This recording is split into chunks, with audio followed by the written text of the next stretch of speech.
Salam berjumpa kembali Bapak Ibu, saudara-saudariku yang terkasih, teman-teman sekalian. Pada kesempatan ini saya mengajak kita kembali lagi untuk mempersiapkan sedikit waktu kita mendengarkan sabda Tuhan yang kita ambil dari penginjil Lukas bab 21 ayat 34 sampai 36. Nasihat supaya berjaga-jaga. Jagalah dirimu supaya hatimu jangan syarat oleh pesta porah dan kemabukan serta kepentingan-kepentingan duniawi, dan supaya hari Tuhan jangan dengan tiba-tiba jatuh ke atas dirimu seperti suatu jerat. Sebab ia akan menimpa semua penduduk bumi ini. Berjaga-jagalah senantiasa sambil berdoa, supaya kamu beroleh kekuatan untuk luput dari semua yang akan terjadi itu, dan supaya kamu tahan berdiri di hadapan Anak Manusia. Demikianlah sabda Tuhan. Terpujilah Kristus. Teman-teman sekalian, Bapak Ibu, saudara-saudariku yang terkasih, penginjil Lukas yang kita dengarkan ini mengisahkan kepada kita bagaimana Yesus memberikan nasihat kepada para pendengarnya. Sekiranya ada dua hal yang disampaikan di sana, yaitu berjaga-jaga dan juga berdoa. Yesus mengatakan berjaga-jagalah, jagalah dirimu supaya hatimu jangan syarat oleh pesta porah dan kemabukan serta kepentingan duniawi.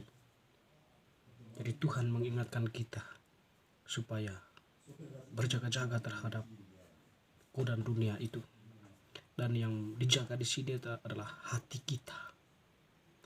Hati kita yang menjadi semacam kekuatan yang setidaknya itu mengendalikan perbuatan kita. Kalau hati kita sungguh-sungguh diasah, hati kita sungguh-sungguh diisi dengan kepentingan-kepentingan Allah, tentu di situ secara tidak langsung kita takut akan Allah lewat tindakan kita yang berusaha untuk berani mengatakan tidak pada kejahatan, untuk mengatakan penolakan terhadap tawaran-tawaran kenikmatan dunia ini. Teman-teman, saudara-saudari yang terkasih, bagian kedua yang dikatakan berjaga-jaga dalam hal ini tidak hanya hati, tetapi juga kita diajak untuk mengasah hati itu dengan berdoa. Berdoa tentunya merupakan suatu bentuk relasi kita dengan Allah, relasi cinta ya. Kalau kita berdoa, itu artinya bahwa kita memposisikan diri kita pada pihak Allah ya.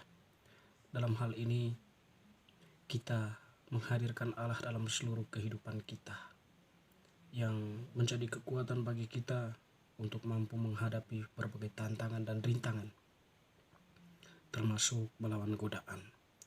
Adapun tujuan doa yang disampaikan oleh Yesus di sini agar kita luput dari semua yang akan terjadi, dan tentunya kita diberi rahmat.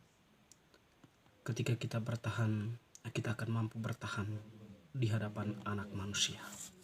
Bapak Ibu, saudara-saudari, kalau kita kembali ke dalam diri kita, penting sekali hal ini untuk dilakukan dalam konteks kita saat ini, menjaga hati dengan tujuan supaya kita terhindar dari berbagai hiruk pikuknya kemewahan dunia ini, hingar bingarnya pertarungan yang ada di dunia ini, yang setidaknya itu memberikan pengaruh negatif untuk kehidupan kita. Tuhan mengajak kita untuk berjaga, hati kita perlu dijaga sedemikian rupa. Yang kedua, Tuhan mengajak kita berdoa. Berdoa itu menjadi poin penting bagi kita ya, sebagai orang yang percaya kepada Tuhan. Baptisan itulah yang menjadi landasan kita. Kita sungguh percaya bahwa Yesus adalah Tuhan.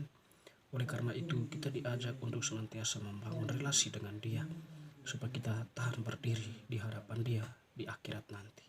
Semoga bacaan hari ini semakin meneguhkan iman kita. Amin.